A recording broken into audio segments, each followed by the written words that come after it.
2024년도는 현재 주택 가격이 좀 높다라는 건 다 일반적인 인식이고요. 정부에서 가계부채 심각성에 대한 비판이 많이 나오니까 긴축을 들어갔죠. 이것도 2년 뒤에 터질 거라고 보고 있고 태형이 먼저 터졌죠. 급격한 주택 가격의 하락은 대한민국이 지금 자산의 70% 이상이 부동산에 올인되어 있기 때문에 국가 경제에 미치는 충격이 좀 큽니다. 그런데 이제 하는 형태는 연착륙이 아니라 도리어 상승시키려는 느낌을 줄 정도로 대책들이 좀 남발되고 있죠. 그래서 국민들이 자꾸 헷갈리게 해놨죠. 우리 시청자 여러분 안녕하세요. 새해 복 많이 받으시고요. 저는 현업에서 한 15년 또 강의로 한 20년 좀 넘게 해서 30년째 부동산 쪽에 일하고 있습니다. 지금은 이제 여러분들이 아시는 것처럼 제가 아는 짧은 지식이지만 여러분들한테 제가 아는 내용들을 이렇게 방송에 나와서 말씀드리고 있습니다. 반갑습니다. 새해 복 많이 받으시라고 인사는 드렸습니다만 사실 2024년도 부동산 전망을 여쭤보기가 무서울 정도거든요. 어떻게 예상하고 계신가요? 2024년도는 우리 시청자분들도 다 아시겠지만 현재 주택 가격이 좀 높다라는 건 다 일반적인 인식이고요. 다만 조정이 얼마나 될 거냐에 대한 것이고 시기의 문제인데 여러분이 아시는 것처럼 작년 한 해는 1월 말에 시작된 특례보금자리론 39조 6천억 초과돼가지고 41조가 소진됐고요. 또 50년 주담대 기억나실 거예요. 그게 이제 7월 5일부터 농협에서 시작해가지고 한 2달 정도 시장에 나왔습니다. 근데 정부에서 가계부채 심각성에 대한 비판이 많이 나오니까 그 부분에 대해서 다시 이제 좀 긴축을 들어갔죠. 그게 한 8조 정도 돼요. 그래서 합하면 또 50조 정도 됐죠. 그 효과가 아시는 바와 같이 추석 전 1월 말부터 시작해서 8개월, 9개월 정도 효과가 시장을 좀 받쳐줬습니다. 받쳐주고 또 어떤 곳에서는 도리어 상승이 폭이 특히 서울 강남구 같은 경우에는 회복이 좀 가팔랐죠. 그래서 전 고점 대비 90%, 95%까지 송파구는 회복을 했습니다. 물론 강북구 일대는 한 85%, 90%까지 회복을 했었고요. 다만 9월 이후부터 시장이 인위적인 정부의 공개 조작 정책의 어떤 효과가 다 소진되고 나니까 시장의 원래 균형점을 찾아가는 시장이 시작됐죠. 근데 그 하락폭이 여러분들 아시는 것처럼 좀 급격하고 결정적으로 거래량이 급감을 했습니다. 이 부분이 이제 올해 시장까지 좀 연결될 텐데요. 결론적으로 시장이 균형점을 찾아가기 위한 어떤 대세 조정기의 모습을 계속 간헐적으로 유지하고 있고 정부의 어떤 시장 급락을 막기 위한 이런 어떤 활성화 정책이 계속 교차되고 혼동되는 모습들이 보이고 있는데요. 이런 부분이 24년에는 제가 볼 땐 다시 균형점을 찾아가는 것으로 시작되겠지만 중요한 것은 24년에 또 신생아 대출 있죠. 이것이 또 일종의 또 상승 내지 시장을 받치는 효과를 보일 겁니다. 물론 제한적이지만요. 지난 12월 서울 지역 아파트 거래량이 큰 폭으로 줄었던데요. 그 중에서도 강남 3구의 거래 감소가 두드러졌었거든요. 근데 이 부분은 어떻게 이해하면 좋을까요? 강남구가 말씀 올린 것처럼 송파구는 90% 이상을 회복을 했어요. 그 가격 대비 또 여러분들이 아시는 것처럼 주택을 사려는 입장에서 부담이 금리로 인해서 증가하게 되면 당연히 주택 구매 여력이 감소하게 되겠죠. 그 부분에서 또 주택 가격이 반대로 또 상승하다 보니까 주택을 매수할 수 있는 어떤 여력이 더 감소하게 됩니다. 실제로 매수 심리 지수가 글로벌 금융위기 때 보통 한 19, 15, 18 이렇거든요. 지금 20대로 내려왔습니다. 거의 비슷합니다. 위기가 아직 안 터졌는데도요. 그리고 거래량 감소는 강남 상구는 특히 더 두드러지고요. 그 안에 우리가 또 좀 체크해 볼 사항이 뭐가 있냐면요. 거래량뿐이 아니라 경매 물건이 좀 증가한다는 거. 강남 4구가 9월부터 경매 물건이 급증하기 시작을 합니다. 이 부분이 이제 좀 중요하게 여러분들이 받아들이셔야 되고 그렇다면 시장의 현재 가격이 더 이상 수요가 안 받쳐주고 매도자가 많은 시장 그러니까 매물이 역대 최대거든요, 사실. 그러니까 이런 부분들이 제가 볼 때는 매도자와 매수의 균형이 깨지고 있다. 이렇게 보시면 될 것 같습니다.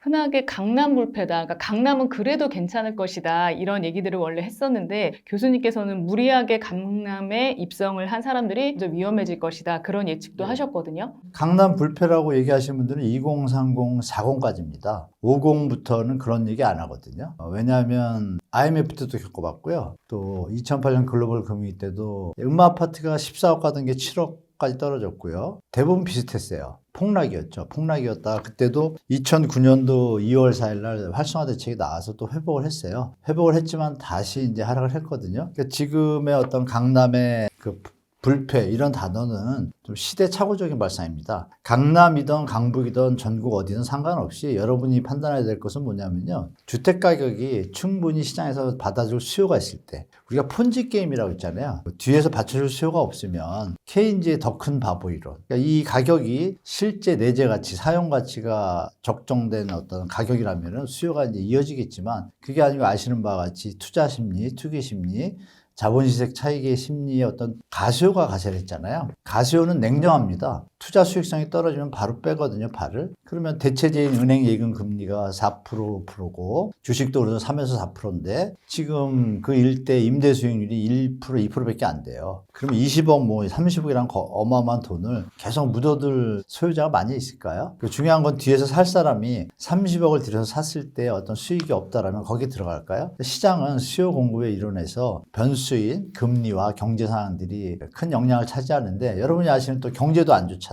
그렇기 때문에 강남 불패라든지 강남의 어떤 주택가격 하락에 대해서 편안하게 지금 말씀드린 내용들을 받아들이셔야지, 일부 상승론자와 자본시세 차익을 노리는 업자들, 또 이런 분들의 어떤 뭐라 그럴까요? 트렌드에 맞다고 판단하시고 찾아가시다 보면은 제가 볼 때는 실패할 가능성이 너무 높기 때문에 좀 조심해야 될 시기라고 좀 말씀드리겠습니다. 제가 오늘 신문을 봐도 강남에 이제 입성을 하고 싶은 사람들이 갈아타기 기회다라고 해서 이제 자기 집을 내놨는데 그게 안 나가서 또 못 옮겨 타는 그런 또 현상도 계속 발생하고 있더라고요. 일단 갈아타기라고 그러죠. 업그레이드. 우리가 예를 들면 두 가지가 있습니다. 갈아타기가. 25평 신혼 때 뭐 18평 이렇게 아파트를 하셨다가 아기가 태어나고 이래서 초등학생 들어가고 나면 집을 좀 넓히고 싶죠. 인간은 누구나. 그랬을 때 이제 자기가 샀던 집을 팔면서 좀 더 나은 이제 평수, 상급지 이쪽으로 가고 싶어 하는 게 인간의 욕망인데요. 그 시기에 그런 분들이 있고, 두 번째는 자본 시세 차익을 노리고 하시는 분들이 계시죠. 그러니까 실거주와 가수요 투자라고 볼 수 있겠죠. 두 부류가 있는데 둘 다 공통적인 건 그거죠. 본인이 살고 있던 집이 후자는 이제 접어두고 갈아타기를 하시는 이제 실거주분들 입장에서 말씀드리면, 본인의 집이 5억이었고 강남이 10억이었는데 아시겠지만 충격이 오게 되면은 높이 가격이 좀 거품이 낀 것들은 많이 빨리 빠지잖아요. 강남이 도리어 빨리 빠지는 경우도 있습니다. 물론 외곽에 수도권이 빠지는 경우도 있지만 여러 경우가 있는데요. 예를 들어서 5억이고 강남이 10억이면 갭이 5억이잖아요. 그러면 그 갭이 작을수록 더 갈아타기에 적당한 때고 하고 싶어하는 때입니다. 그럼 아시는 바와 같이 2022년 하반기 때 급락을 할 때 갑자기 강동구에 또 송파구의 아파트들이 갑자기 30% 40% 빠졌습니다. 그럴 때 그것이 빠지고 나면 그 다음에 기존 주택 중에서 이제 신축 주택이 아니라 중고주택 가격은 또 오르는 것도 조금 오르지만 내리는 것도 덜 내리거든요. 그럴 경우에 이제 충분히 올라가는 거 같이 올라갔다가 빠질 때 먼저 빠지면 갭이 10억이 만약에 7억이 됐어요. 요즘 비슷하게. 근데 5억이 4억이 됐어요.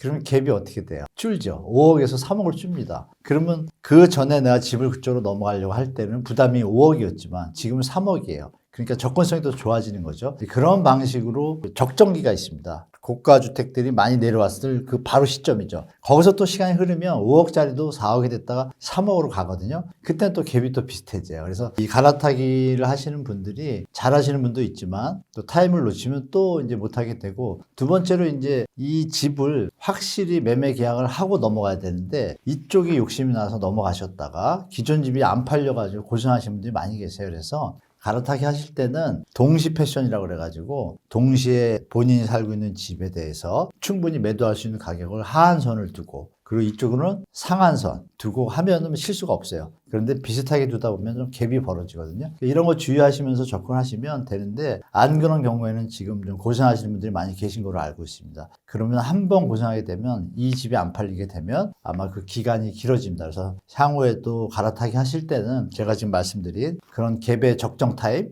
이런 걸 잘 계산하셔가지고 무리하지 않고 접근하시면 좋을 것 같습니다. 그리고 기업의 부동산 PF에 대한 위험성이 끊임없이 제기됐었는데 이제 드디어 태형건설부터 네. 워크아웃 됐잖아요. 이제 이후로 이게 부동산 시장에 어떻게 영향을 미칠 거로 보세요? 뭐 일단 저는 뭐 예전에도 많이 말씀을 드렸지만 시기의 문제지 뭐 결국은 터지게 되어 있다라고 자신 있게 말씀드렸었죠. 그건 뭐 간단합니다. 여러분들이 먼저 보실 게 10월 달에 레고랜드 사태가 터졌잖아요. 그때 이제 11월, 12월에 만기가 되는 PF들이 많았어요. 미리 이제 사고가 터지다 보니까 부랴부랴 미리 대출을 갖다 좀 차환해서 다시 연장하는 시스템을 할 때 뭐 ABCP든 ABTSB든 시장이 급격하게 금리가 많이 올랐죠. 올랐음에도 불구하고 연장을 해야 되니까. 그럼 그 시기가 2022년 11월, 12월 막 이랬잖아요. 10월 달이잖아요. 그러면 1년 지나면 작년 10월이었고, 그리고 그 다음에 올해 10월이 2년 차입니다. 그러면 아실 게 2년이면 그 당시에 신용등급 따지실 때 AA 등급이 한 5%, 7%까지 갔었고 그 이하는 한 10에서 14%였어요. 금리만. 그러면 그 이하의 현장들에서 말씀을 드릴게요. 그 이하의 현장들이 10%면 2년이면 20%입니다. 그럼 현장의 어떤 사업성에서 여러분 토지비가 있고 건축비가 있고 수익률을 얻게 되잖아요. 그리고 그 수익률이 보통 18%에서 최대가 30%고 보통 20%, 25% 선에로 형성돼요. 그럼 벌써 20%가 빠졌잖아요. 그럼 2년 뒤인 올해 만기 때는 남는 게 없다는 얘기고요. 근데 여기서 건축비가 또 올랐죠, 여러분. 건축비의 비용은 그러면 마이너스예요. 손해인 거예요. 무조건 이 사업은 가면 손해가 나게 돼 있죠. 근데 중요한 건 이 사업이 제대로 갈 때 얘기해요, 그것도. 이자는 다 부담됐고 분양이 안 되면 어떻게 됐습니까? 그러니까 이미 정해진 틀은 어떤 환경은 경제 환경은 현재 무리하게 토지 가격을 비싸게 산 현장들은 시기의 문제지 갈 수밖에 없는 수순이라고 저는 보고 있어요. 이번 정부에서 좀 아쉬운 건 겁니다. MB 정부 때는 투명하게 그 사업 현장의 어떤 총 사업 비용이나 수익 개념에서 만약에 250원이었다고 가정을 하면 그러면 토지비는 어쩔 수 없는 것이고요. 그러면 건축비도 어쩔 수 없는 것이고 사업 수익을 20% 낮추면 어떻게 돼요? 망하지는 않죠. 그러니까 이런 자구 대책을 하는 현장에 대해서 PF를 지원했습니다. 그러면 분양가가 20% 낮아지니까 또 그러면서 동시에 수요자들, 무주택 서민들이 주택을 매입할 때는 대출을 좀 확대해 줬습니다. 금리를 좀 낮춰주고. 그게 윈윈이고 정상적인 PF를 해결하는 방법이거든요. 그럼에도 불구하고 워낙 고가에 샀다라면 그것도 못 메꾸겠죠. 그래서 아시는 바와 같이 그때도 많이 터졌습니다. 딱 2년 뒤에. 이것도 2년 뒤에 터질 거라고 저는 뭐 보고 있고, 그리고 그 시기가 올해 가을로 보고 있는데 태형이 먼저 터졌죠. 그러니까 태형이 터진 이유는 말씀 올린 그 기본적인 조건 외에 경제 상황과 매수 심리가 아까도 말씀드렸지만 많이 낮아졌다 했잖아요. 살 사람이 없으면 사업은 싸게 팔아야겠죠. 배출구가 많은데 살 사람이 없으면 싸게 팔아야지 그걸 들 겁니까? 냉장고에도 보관비가 더 드는데 뭐 이런 간단한 어떤 뭐 경제 방식을 생각해 보시면 이건 시기의 문제이지 어떤 열악하거나 또 부동산 가격, 토지 가격을 좀 비싸게 한 현장들은 결국은 시간이 지나면 자구 대책, 뭐 매각, 상각 이런 과정, 또 그런 것이 안 이루어지면 이제 말씀드린 뭐 부도나 워크아웃 이런 현장들이 많이 나타나겠죠. 뭐 그렇게 저는 개인적으로 보고 있습니다. 그러면 2023년도에 정부가 여러 가지 대책을 사실 내놓기는 했잖아요. 그 중에서 그래도 좀 제대로 좀 먹혔다. 그런 대책은 이기는 한 걸까요? 일단 PF 기억하시겠지만 재작년에 10월 레고랜드 터지고 나서 경제 수장들이 다 모여가지고 마치 나라에 큰일이 날 것처럼 모여가지고 대대적인 긴급 지원책을 투입을 했죠. 그래서 일단 심리를 일단 잘 안정화시켰습니다. 그건 잘했습니다. 잘했고 다만 두 번째 문제는 투명성이 확보됐다면 더 심리가 안정됐을 거예요. 그리고 구조 조정이 잘 진행됐을 겁니다. MB 때처럼. 구조 조정이 잘 돼도 결국 부도가 나거든요. 그런 부분에서 안 되면 더 문제가 터지겠죠. 긴급하게 처리한 것은 잘했습니다. 잘했는데 투명성이 없다는 건 아주 잘못했습니다. 왜냐하면 현장별로 어떤 기준을 하겠다라든지 이런 기준이 없어서요. 또 오픈한 것도 없고. 그러나 MB 정부 때는 그걸 다 오픈했습니다. 우리 시청자분들이 판단하실 거는 왜 오픈을 못할까도 한번 생각해 보셔야 돼요. 그 안에 내용이 오픈하지 못할 정도로 열악할 수도 있다라고 추측할 수도 있고, 다만 뭐 어떤 뭐 기업의 어떤 신용이나 그런 문제 때문에 오픈을 안 할 수도 있지만 현재 대한민국 부동산 시장의 현상과 또 현황과 또 미래의 모습, 또 현재 수요자의 어떤 부담 능력 상태를 볼 때 주택이 팔려야 이어지는 게 사업이잖아요. 그런 걸 종합해보면 오픈하고 구조개혁을 했어야 되는데 뒤늦게 이복형 금감원장이 처음으로 11월인가요? 처음으로 좀 우회적으로 표현했죠. 한 개 기업은 스스로 책임져야 된다. 그거를 사실은 처음부터 했어야 됐죠. 그래서 잘한 부분은 긴급하게 어떤 정부의 입장을 발표한 거, 잘못한 부분은 투명성이 부족한 거. 새마을금고도 똑같습니다. 새마을금고도 결국 PF 문제잖아요. 그 부분도 투명성이 좀 부족하죠. 뭐 대주단을 형성했다고 하는데 어떻게 진행되는지 1년 만에 발표를 했거든요. 1년 만에 120개 현장은 상강 매각 중이다. 어떤 현장은 못다. 그리고 아직도 협약 중이다. 그 내용도 없고 그래서 그런 부분이 좀 아쉽습니다. 왜냐하면 그것이 투명하게 오픈되어야 건설사와 연관된 뭐 투자자든 이런 분들이 대책을 세우고 대응을 할 수 있잖아요. 그런 부분이 조금 제가 볼 때 아쉬운 면이다 이렇게 말씀드리겠습니다. 그리고 이례적으로 증권사 리포트에서 아파트 가격이 2024년도에 30% 정도 빠질 수도 있다 이런 발표를 했거든요. 그래서 교수님이 보시기에도 그런 정도로 집값이 빠질 수도 있다고 보세요? 네, 그분이 말씀하신 거는 뭐 아주 기본적인 주택가격 적정 가격에 대한 기본 공식들이 있습니다. 아시는 분은 아시겠지만 뭐 P는 I분의 I라 해서 자본 환원율의 개념도 있고 수익률 개념이죠. 그리고 또 PIR이라고 해서 소득 대비 주택가격 비율, 그리고 뭐 가처분 소득 대비 가계부채 비율이 많을 경우에 이제 소비가 줄잖아요. 이자를 많이 내니까. 그랬을 때 국가 경제 전반적으로 하방요인이 작용하면 주택 구매력이 감소하잖아요. 그리고 정부의 어떤 대출 정책의 어떤 재원의 한계 이런 부분도 다 통합해서 발표한 걸로 알고 있고, 저도 뭐 예전부터 그 부분을 가지고 지표를 가지고 말씀 많이 드렸었고, 그 데이터는 원희룡 장관도 얘기하셨잖아요, 여러분. 원희룡 장관도 제가 기억하기에 첫 언론 인터뷰에서 한 100일만인가 하신 것 같은데 취임하고, 그때 PAR 지수가 서울의 경우에 18 정도 나오는데 이게 한 12 정도, 10에서 12 정도 돼야 적정 가격이다라고 본인이 발표를 해요. 그러면 여러분들이 판단하실게 원희룡 장관은 그 수치를 왜 얘기했을까? 그러면 장관이시니까 여러 가지 기관에서 다 보고서를 받을 거 아니에요? 다 종합해서 결론을 냈겠죠. 냈을 때 적당 가격은 어느 선인 게 나왔고, 그거를 애들러서 표현한 거고, 아이러니한 건 이제 추경호 장관과 나머지 정부 관료들이 완전히 노발대발하면서 아니다라고 하는 것도 좀 아이러니합니다. 그러면 또 우리가 예측할 수 있는 게 있겠죠. 국민의 눈높이에서 말하는 사람, 그리고 어떤 건설사의 입장을 대변해서 말하는 사람, 이런 부분들을 우리가 가려서 옥석을 구분해야 됩니다. 그러나 결론은 이 보고서의 내용에 나온 것처럼 우리 누구나 이건 도대체 미친 집값이고 심하면 이생끝 이런 단어들이 왜 나왔겠어요? 계산을 해보면 안 나오거든요. 주택가격이 더 올라갈 수도 없다는 환경이 직면했기 때문에 이 보고서의 타당성은 저는 인정하는데, 다만 부동산은 항상 투자 수요, 가수요가 존재합니다. 또 심하면 투기 수요, 나쁜 자들도 있잖아요. 전세 사기 일으키는. 그러니까 정부가 전세 대출로 받쳐준 게 전세 사기의 원인인데, 이런 부분들이 아직은 좀 혼동된 상태예요. 그래서 혼동됐음에도 불구하고 현재 소득 수준을 비교해 보면요, 국세청의 자료가 있지 않습니까? 서울만 해도 소득의 7천만 원 이하 분들이 한 70%가 좀 넘습니다. 서울이 유주택자, 무주택자 5대5인데 이 70% 분들이 살 수 있는 주택 가격의 가이드가 있어요. 이미 살 사람은 다 산 거예요. 그러니까 이런 기준이 나오기 때문에 그분도 주택 가격이 조정이 돼야 다가설 수 있는 주택 구입 가능한 분들이 나오거든요. 그러니까 결국 이분도 조정을 얘기했고, 이게 유지가 되면 어떻게 되겠어요? 계속 소비가 줄면 기업의 매출이 줄고, 매출이 줄면 고용이 줄고, 고용이 줄면 악순환의 시작입니다. 이걸 알기 때문에 이창용 총재도 구조개혁 없이 하는 재정정책, 통화정책은 나라 망하는 지름길이라는 강력한 단어를 썼습니다. 우회적으로. 그러니까 이런 부분을 여러분들 생각해 보시면 제가 말씀드린 이 증권사 리포트나 제가 주장하는 내용들이 터무니없거나 이런 것들이 아니라 데이터와 논리와 어떤 시장의 적정성을 감안해서 생각하는 예측 사항입니다. 맞을 가능성이 저는 높다고 보고 있습니다. 정부가 2024년도 부동산 가격 방어를 위해서 이제 여러 가지 정책을 내놓고 있는데, 신생아 특례론으로 인한 효과가 좀 있을까요?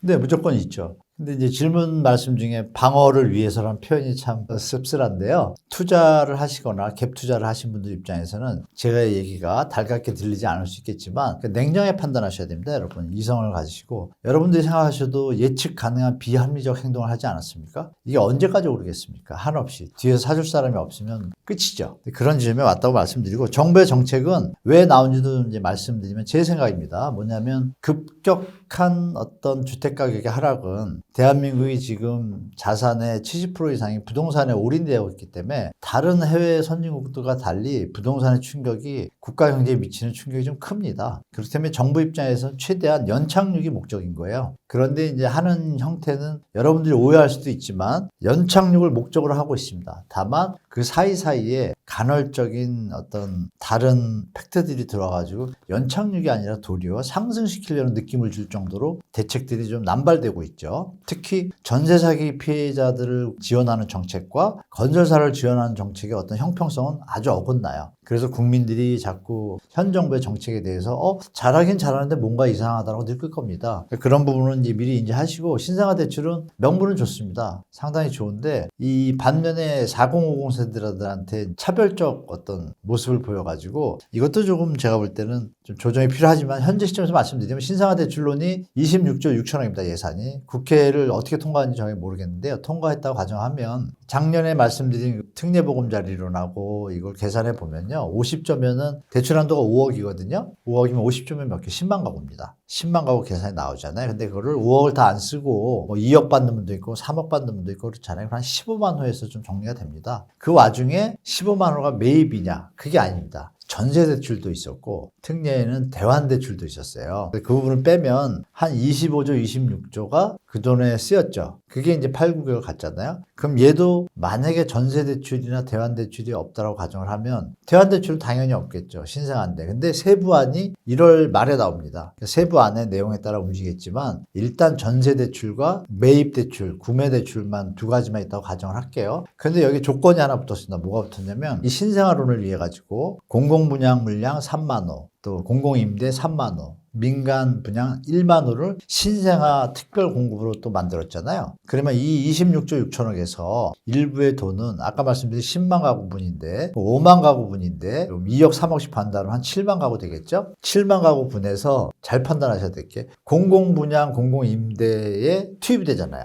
그럼 이건 뭐예요? 신규 분양이죠. 기존 주택시장에 영향을 미쳐요, 안 미쳐요? 안 미칩니다. 이게 이제 팩트입니다. 그래서 신생아론의 어떤 주택가격 상승 여력은 단순 계산으로 하면 50조와 26조니까 또 한 5, 6개월 갈 수도 있겠구나 보겠지만, 제가 말씀드릴 수 있는 건 이번엔 다르다. 왜? 지금 말씀드린 대로 공공분양과 공공임대 이 부분이 많이 투입이 될 것이기 때문에, 그러면 또 한 반 정도, 반이 아니라 7만 가구면 많잖아요. 그 부분이 정부가 조정을 할 때 예를 들어서 3만 원만 한다. 합의 7만인데 이러면은 약간 국민 기만이죠. 7만 원 하기로 했으면 해야 되는데 이 부분이 어떻게 작용될지 모르지만 중요한 것은 결정이 어떻게 돼요?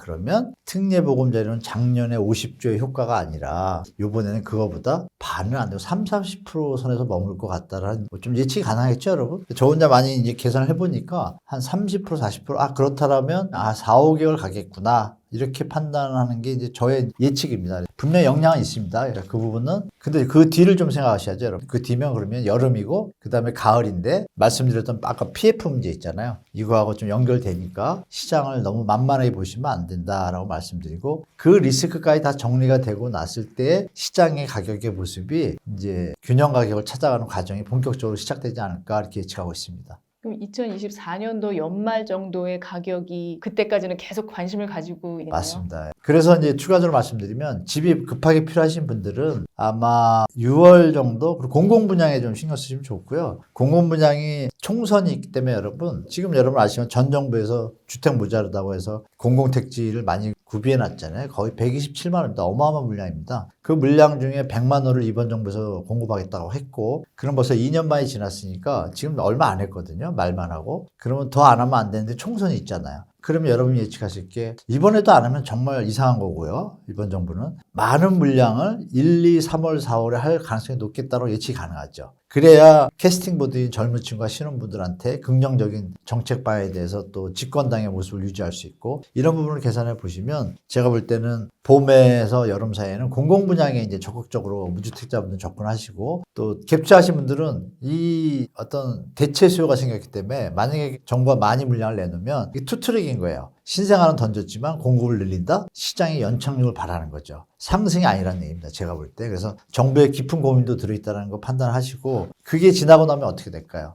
기존 주택들이 힘을 못 썼겠죠. 신생아론의 제한적인 상승밖에 없을 것이고, 그 다음은 국가 경제가 좋아져서 우리가 소득이 많이 늘어나면 따라가겠지만, 지금 당분간은 금리 인하가 한국의 금리가 미국보다 낮기 때문에 미국이 0.에서 0.75 올해 안에 한다 할지라도 우리는 폭이 제한적입니다. 하는 총재의 워딩을 잘 보시면 돼요. 그런 걸 보시면은 이런 부분이 시장에서 여러분들이 판단할 때는 충분히 파도가 치고 있으니까 지나고 나서 그때 한번 시장을 봐도 되겠구나라는 긴 호흡을 가지고 시장을 보셔도 좋을 것 같다라고 말씀드리겠습니다. 또 정부에서 청년 청년 주택 드림 청약 통장이라는 것도 내놨잖아요. 또 청년만을 위한 제도가 아닌가요? 예, 그것도 뭐 좋은 정책인데 총선이 다가왔다는 느낌이 들죠. 청년들한테는 좋은 겁니다. 이자율도 높고요. 또 1년 동안 기본적으로 부입하고 나중에 이제 분양을 받을 때 대출을 또 저렴한 이자로 해줍니다. 그래서 너무 좋은 정책이에요. 다만 올해 시장에는 영향을 미치지 못합니다. 올해는 이제 예금만 붙는 거고 후년이 돼서야 이제 그때 이제 시장의 수요로 이제 전환되잖아요. 그래서 올해는 별로 시장을 많이 못 끼치지만 우리 청년분들 입장에서는 충분히 활용하시면 좋습니다. 비과세 혜택이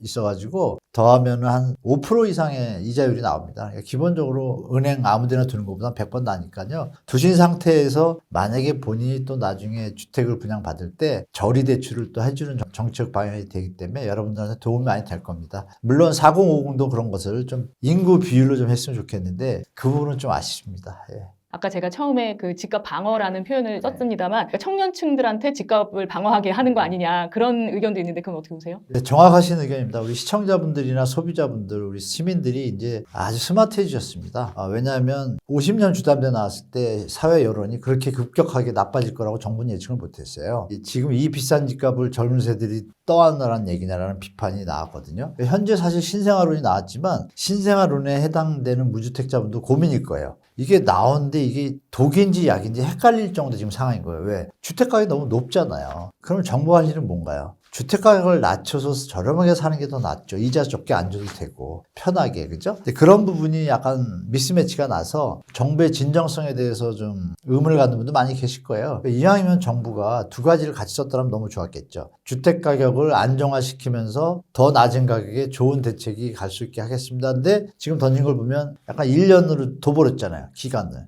그럼 현재 비싼 집값을 사라는 얘기잖아요. 그런 부분 때문에 천일의 칠면조 같은 막 좋은 먹이를 매일 주는 것 같지만 천일 뒤에는 잡혀먹잖아요. 근데 마치 그런 느낌을 받아서 명쾌하거나 상쾌하거나 기분이 좋지는 않으실 거예요. 신생아론 해당자 분들도. 그러니까 여러분들은 좀 공부를 하셔야겠죠. 좀 딴 데보다 많이 떨어진 지역. 이런 부분을 한번 생각해 보시면 되겠죠. 만약에 다 같이 신생아론을 지금 안 쓰고 있다. 연말에 쓰겠다면 어떻게 될까요? 주택가격이 더 내려오겠죠. 그때 하면 다 되는데 이게 각각 개인의 어떤 뭐랄까 약점? 이거를 정부가 또 언론이 활용하는 부분도 없지 않아 있습니다. 이 시기를 통해서 영끌로 어려웠던 분들이 또 매도할 수 있는 기회. 그러니까 항상 다수의 행복과 소수의 피해가 민주주의인데 그 부분이 지금 투명하게 정부가 그런 가이드까지 줬더라면 더 좋을 텐데 헷갈리게 해놨죠. 가지고 있는 분들은 더 오를 수 있다는 착각에 빠지게 하고 신생아론을 가진 분들은 더 내리면 사야 되는데 하는 고민에 빠지게 하고 그러니까 이제 투명성과 가이드가 명확하지 않다라는 건 여러분이나 저나 느끼겠지만 중요한 건 우리는 현재 살고 있고 현재 시점에서 최대한 활용해야 되는데 주택가격의 하락과 상승에 대해서는 뭐 이런 전문가들이나 여러 가지 데이터를 보고 참고하시겠지만 본인이 느끼실 때 신생아론을 받아가지고도 이거 부담된다 그러면 이건 문제가 있는 거고요. 그럼 여러분이 안 받으시면 다른 분도 안 받겠죠?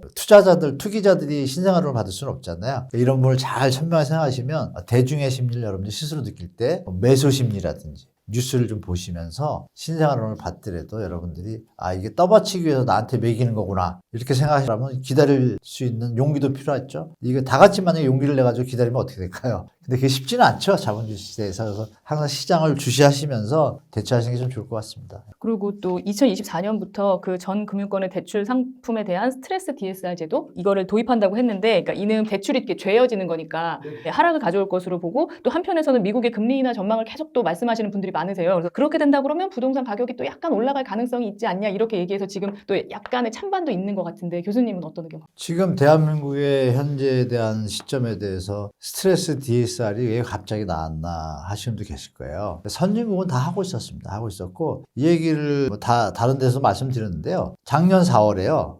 그 GST라고 해서 글로벌 스트레스 테스트. 먼저 아실 게 뭐냐면 스트레스 테스트 DSR이라는 게 뭐냐면요. 금리를 3%로 대출을 받아서 풀로 받았어요. 그래서 자기 생활을 하고 이자를 최대한 내고 집값이 오를 걸 믿고 그냥 아껴 쓰고 사는 분들이 많잖아요. 그런데 금리가 올랐어요. 그럼 생활이 유지가 돼야 안 돼요.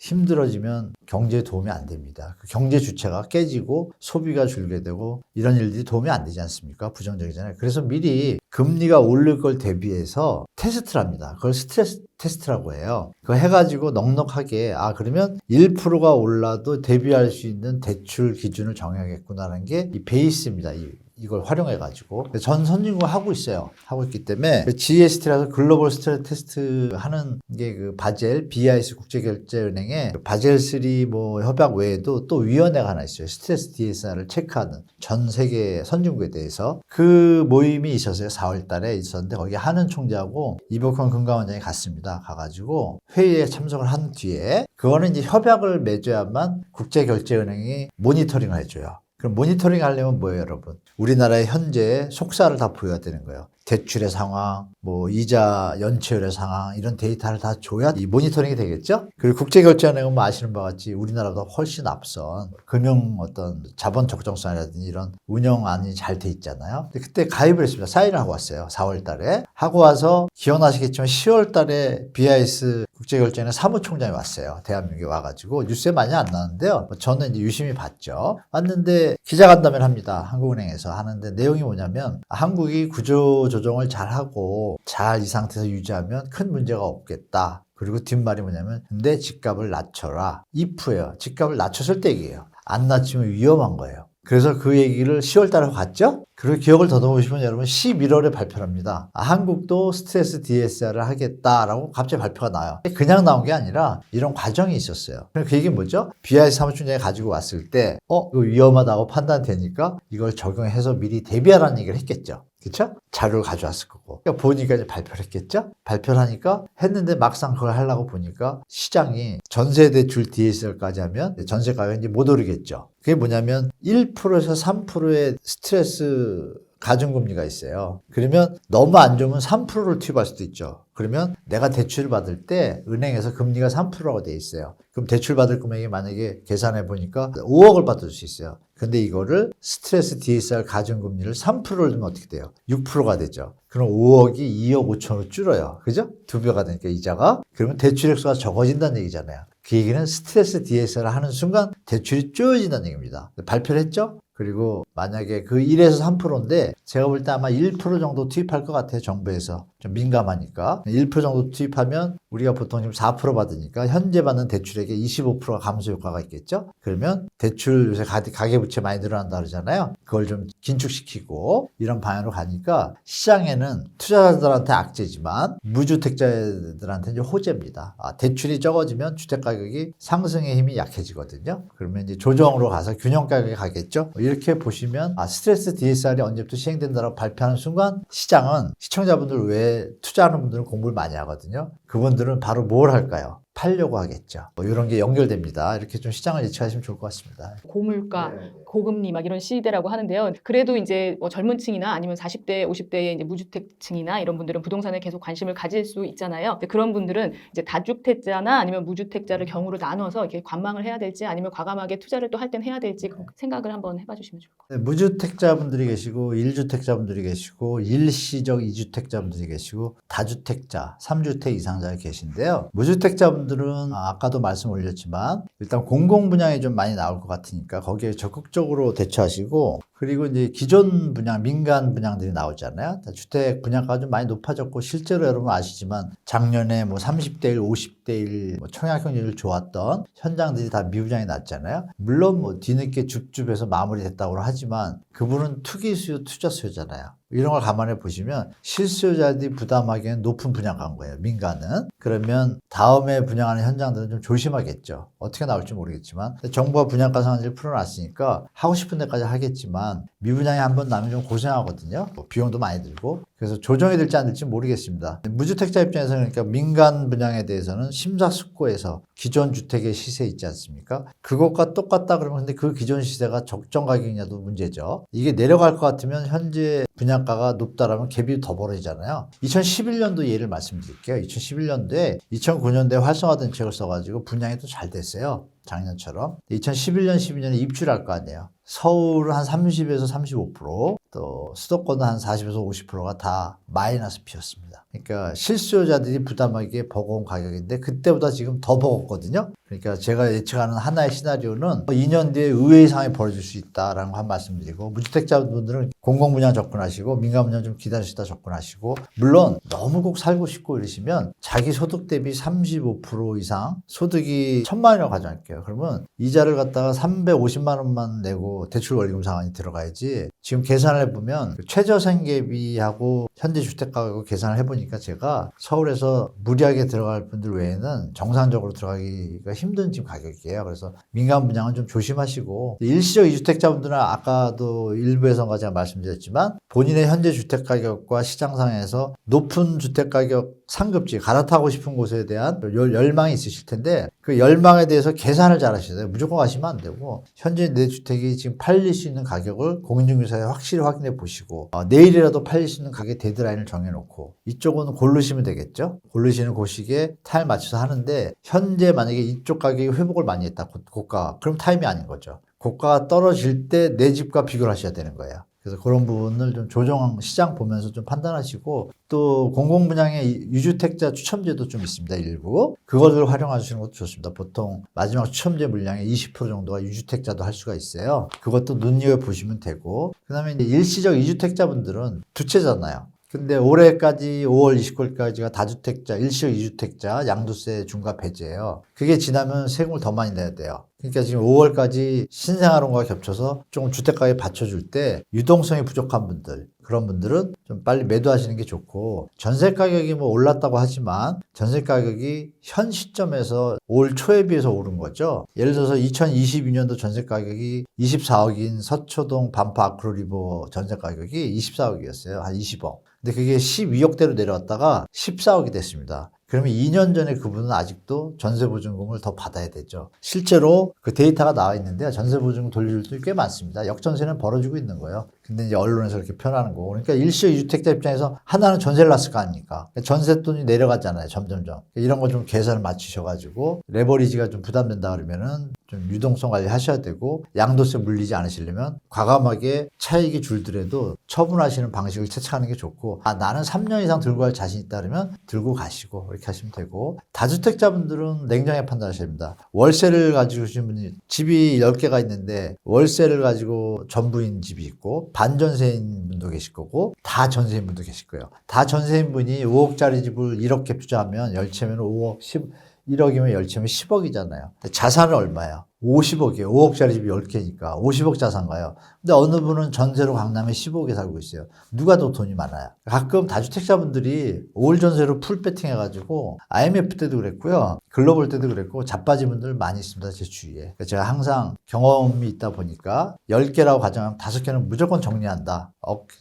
차익이 없더라도. 왜? 그래야 나머지 5개의 충격이 왔을 때도 버틸 수가 있습니다. 여러분들 아시는 것처럼 주택가격은 장기적으로 우상하잖아요. 자본주의 시스템 자체가 그렇게 만들어져 있기 때문에 적정 인플레이션 2%라는 게 이 자본주의가 만드는 룰이잖아요. 그럼 2%만 계속 오니까 결국은 그 지점에 이제 가는데 그 과정에서 이게 연장선이라고 그러면 너무 올라가면 내려오잖아요. 근데 왜 올라간 걸 굳이 살까요? 내려올 때까지 기다려야 되고 이런 부분이 있으니까 타임 갭이죠. 그러니까 다주택자분들은 무대부로 그냥 10개 있다고 가면 망합니다. 딱 보시고 지금의 하락기인지 상승기인지 보합기인지 판단하셔가지고 내가 과연 현재 고금리를 유지할 수 있는가. 다 전세를 있으면 본인이 책임이 없으니까 이자 부담이 없으니까 갈 수 있을 것 같지만 그러니까 정부가 그래서 전세대출 보증반환 대출을 만들었잖아요. 내려가니까 대출 이자 내기 시작했잖아요. 그 이자가 내가 소득이 없으면 망하겠죠. 소득이 있으면 계산을 하셔야 되잖아요. 그 부담되면 어떤 일이 벌어지냐면 여러분 부인하고 싸우게 되고 남편하고 싸우게 됩니다. 그러면 원래 부동산 투자의 목적이 행복인데 수단과 목적이 바뀌었죠 여러분. 절대 초심 잃으시면 안 되고 다주택자분들은 냉정하게 천년 사는 거 아닙니다. 냉정하게 적정하게 과도한 욕심은 가지면 안 되는 걸 철칙으로 생각하시고 레버리지 줄이시고 유동성 확보하셔서 장기적으로 대비하시면 더 좋을 것 같습니다. 경제원탑에 나오셨는데 느낌 어떠셨는지 마지막. 경제원탑 이렇게 사무실 분위기가 일단 너무 좋습니다. 제목도 좀 멋있잖아요. 원탑. 일단 시청자분들이 아시고 싶어하는 질문의 어떤 내용도 너무 좋고요. 제가 좀 짧지만 미력하지만 제가 아는 건 최대한 말씀드렸는데 부족한 게 있으면 다음에 또 초대해 주시면 제가 준비 열심히 해서 공부 더 한 다음에 또 제가 아는 것도 전달해 드리도록 하겠습니다.